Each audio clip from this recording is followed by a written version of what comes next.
Шытырман және тыншылық оқиғалар, романтикалық драма және өмірден алынған оқиғалар. Бүгінгі бағдарламамыз осы жөнде болмақ. Қазақстан тарихын әлем тарихынан бөліп жаруға болмай. Жүздеген ұсыныс пен жүздеген сұрақ. Біз олардың бір қатарына жауап беруге тырысамыз. Біздің нұсқа Reflection on History. Александр Гумбольдт орындалған арман. Шығыс экспресі. Асыл тастың әлегі. Жұмбақ ханзада. Барон Гумбольдт және Жәңгір хан. Адамдар жиі серуендейтін желек жол. Көше бойында 300 жылдық жөке ағашы өсіп тұр. Унтер дер Линден. Мұндағы ғимараттар сәулеті әдемілігі жағынан бірінен бір асады.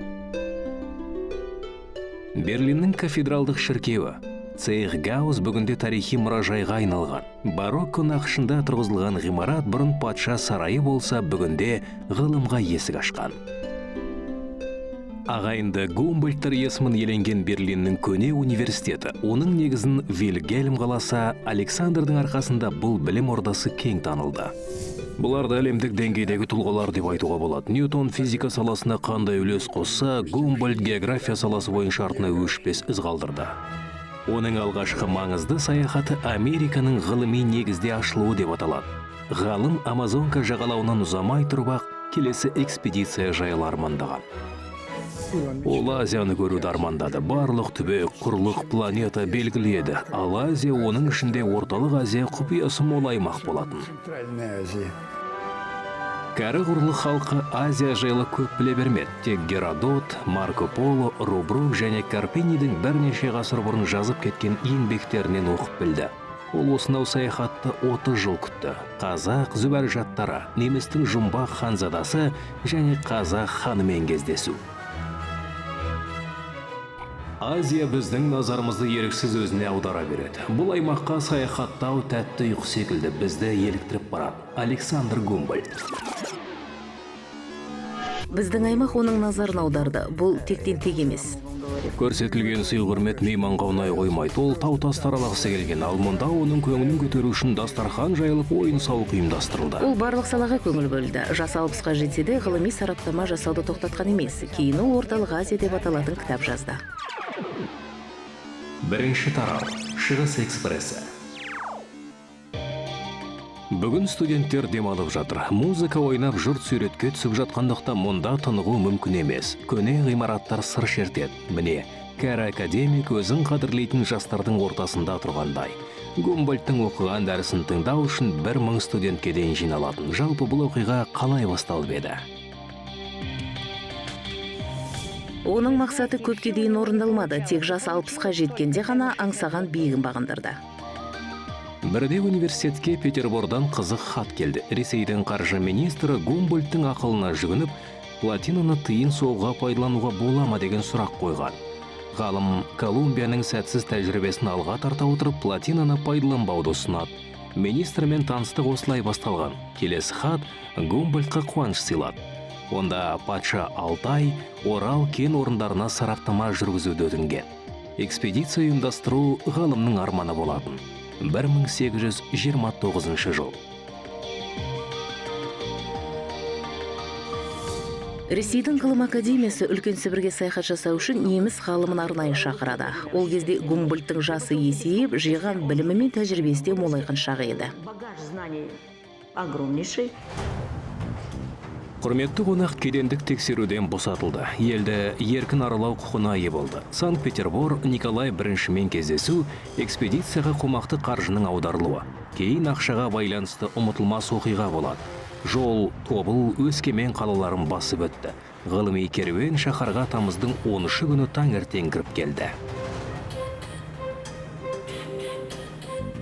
Оның қасына еріп жүретін 2 адам бекітілді. Оған Оралдағы зауыттардың бірінде жасалған ерекше жеңіл арба бөлінді. Ерекшелігі сол, арбаның шанағы мен білігінің арасына серіппелі темір орнатылды.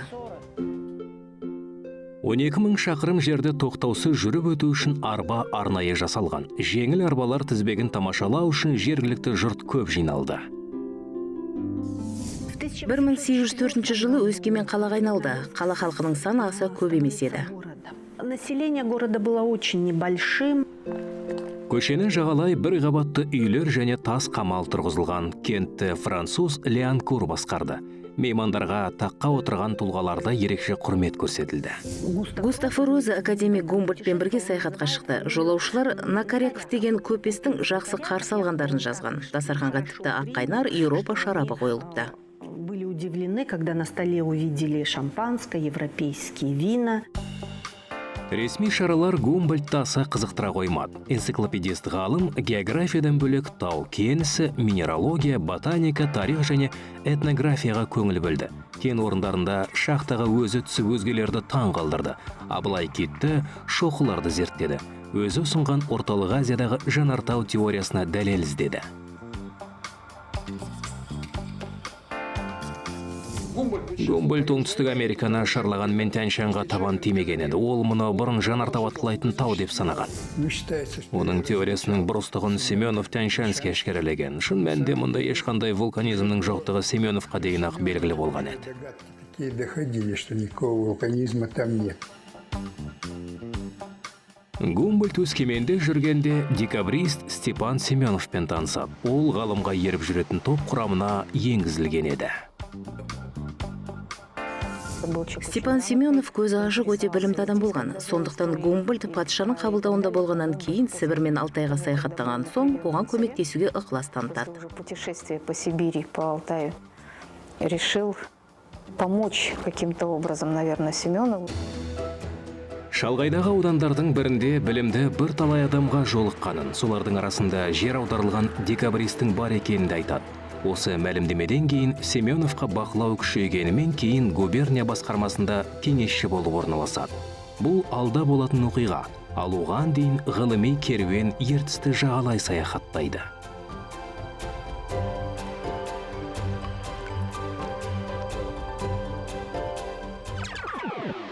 Екінші тарау. Асыл тастың әлегі.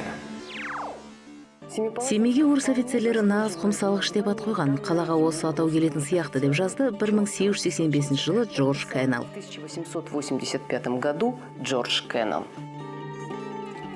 Шаң басқан ажарсыз қала Гумбольдт сапарлап келген кезде де дәл осылай болатын. Тек мешіттің мұнаралары, бұхарлық көпестердің ашық түсті шапандары және шаһардың шетінде тігілген киіз үйлер қалаға сән берген секілді. Сол уақытта Семей қаласы тұрғындарының тұрмыс тіршілігі қандай болған? Әдеттегідей шет аймақты қала болды. Мұнда газеттер кешігіп келді. Оқырман қолына тек бірнеше айдан кейін тиіп отырды. Семейлік көпес Поповтың хайуанаттар бағы бар ерекше қожалығын аралап көргеннен кейін саяхатшылар сауда орындарымен танысуға аттанды. Жергілікті жұрт сауда жасап күнін көрген. Қала жол торабында орналасқандықтан мұнда жәрмеңкелер ұйымдастырылған. Іздеген тауардың түр-түрі осы жерден табылған. Керуен жолдары қиылысатын осы орталықта шығыс нақышы аса қатты сезілді. Бұл өлкеде Гумбольдттың абыройы асқақтай түсті. Бірде барымтадан зардап шеккен адам ғалымға келіп, айыпкерді жазалап, жылқыларын қайтаруға көмектесуін өтінген. Академик сапар барысында қызықты оқиғалар мен ғылыми деректерді түгел жазып, жинап жүріпті. Өйткені Гумбольдт бұл экспедицияны ондаған жылдар бойы сарыла күтті. Тіпті осы аймақта тағы 7 жылдай қалуды жоспарлаған. Ойламаған жерден Семей қаласына да ат басын тіреді. Бастапқыда оған Свердловск қаласына дейін баруға рұқсат етілді. Ол Оралды көргісі келгеннен кейін Оралға барып қайтуға рұқсат берілді. Мұнан кейін Тобыл қаласын көргісі келіп, сонда барды. Тобылда Сібірдің генерал-губернаторы жауапкершілікті өз мойнына ала отырып, мейманның Өскеменге сапарын ұйымдастырып, Ертіс өзенінің бойындағы бекініс қамалдарын көрсетті. По крепостям Иртышской линии укреплений. Саяхатшылар генерал-губернатордан сыйлыққа диоптаз деп аталатын асыл тас алды. Сол кездегі ғалымдар үшін мұндай тарту арман болатын. Бұл көк жасыл түсті асыл тасты сол заманда қазақ зүбәржаты деп атаған. Ол көз жауын алатын өте әдемі, мөлдір тас. Бұл тастар қазақ даласында Гумбольдт сапарынан 40 жыл бұрын табылған. Мұндай асыл тасты қолына түсіргендер оны мақтаныш ететін. Мысалы 1823 жылы Санкт-Петерборда диоптаз тасы 600 рубльге сатылған. Салыстыра кетсек, Гумбольдттың 8 айға ұласқан экспедициясын қаржыландыру үшін Ресей қазынасынан шамамен 9000 рубль бөлініпті. Бұл кристалл көп жыл бойы зүбәржаттың бір түрі деп саналған.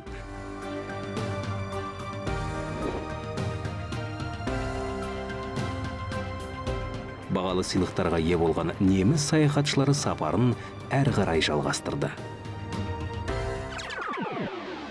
Үшінші тарау. Жұмбақ ханзада. Тастан тұрғызылған екі қабатты оңаша үй шаңырақ Абылай ханның өртке оранған ордасының орнына салынды. Ғимарат алдындағы алаң адамдарға толы. Бәрі мәртебелі меймандарды күтіп тұр. Жұрт саяхатшыны патшаның туысы деп қабылдаған. Жергілікті халық ештеңе білген жоқ, олар есі ауысқан ханзада келе жатыр деп ойлады. Бәрі оны қарсы алуға шықты. Патшаның туысын күтіп алу керек деп ойлаған.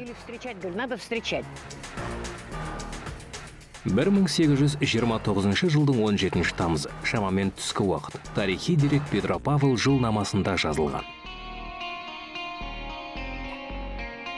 Алаңның ортасында өте үлкен астрономиялық құрал саймандармен зерттеу жұмыстарын жүргізген академиктің іс-әрекеті жергілікті тұрғындардың қызығушылығын арттырды. Географиялық координат анықталғаннан кейін Петропавл қаласы туралы мәлімет бүкіл әлемге тарайды. Британ энциклопедиясында қазақ даласы жер шары картасында солтүстік ендікке қарай 55 градус, шығыс бойлық бойынша 69 градус нүктесінде орналасқан деген ақпарат жарияланды. Владимир Шестериковтың мақаласынан. Бұл уақытта Петропавл қамал ретінде маңызын жоғалтқан болатын. Сауда орталығы саяхатшыларға жақсы әсер қалдырды. Абылай хан заманында пайда болып жалғасын тапқан жәрмеңкелер қонақтардың назарын аударды. Жәрмеңкеге тауарлар орталық Азиядан, Қоқаннан керуенмен жеткізілді. Көшпелі халықтар, қазақтар бәрі сауда жасады. Неміс ғалымы қазақ билерімен, Орта Азиялық көпестермен сұхбаттасты. Ол өзіне беймәлім елдің тарихына аса қызығушылық танытты. Ат жарысы қазақтардың ән күйі төгілген мейрамдары, сапар барысындағы естен кетпес ең әсерлі сәттер деп жазды Гумбольдт. Мен бұл естелікті Еуропа халқына белгісіз Петропавл қаласына жазып отырмын. Бұл жерге бірнеше сауда керуені келді. Түйелердің саны шамамен 300-ге жетеді деп жазды. Ол қазақ даласының байлығын, көрікті жерін баяндады. Біз Батыс Сібірдің оңтүстік бөлігінде орналасқанбыз. Жеріміз орманды дала, қайыңды ормандар. Ғалым сапар күнделігінде Орал тауларынан алмас іздегенін, киіз үйде түнегенін, асты төк дастарханнан қалай қашып кетуге оқталғанын, басқа да қызықты естеліктерін жазған.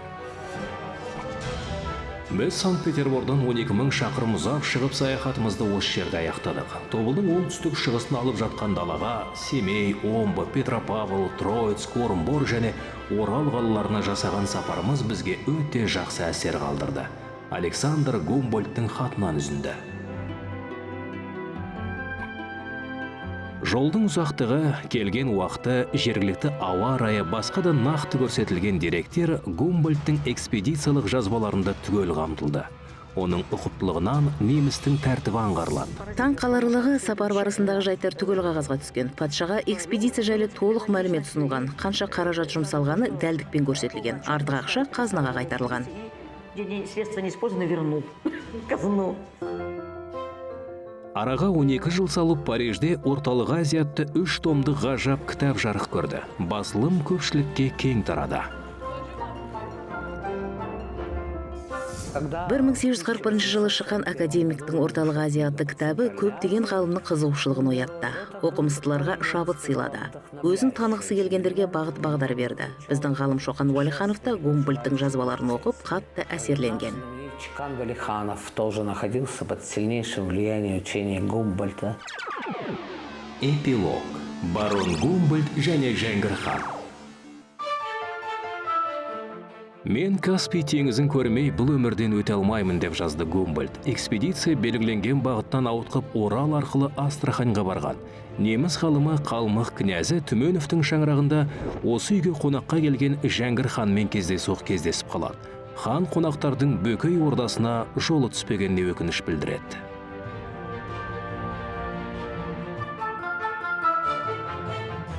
Әлемге танымал ғалым Александр Гумбольдт 1829 жылы өз жазбасында қазақ ханы Жәңгірді сауатты, мәдениетті адам ретінде атап өткен. Казахского хана Жәңгір. Орыс, араб, парсы тілдерін жақсы меңгерген 28 жасар Жәңгір бірден академиктің назарына ілікті. Барон мен Шыңғыс тұқымынан шыққан ханның не жайлы әңгімелескені күні бүгінге дейін беймәлім.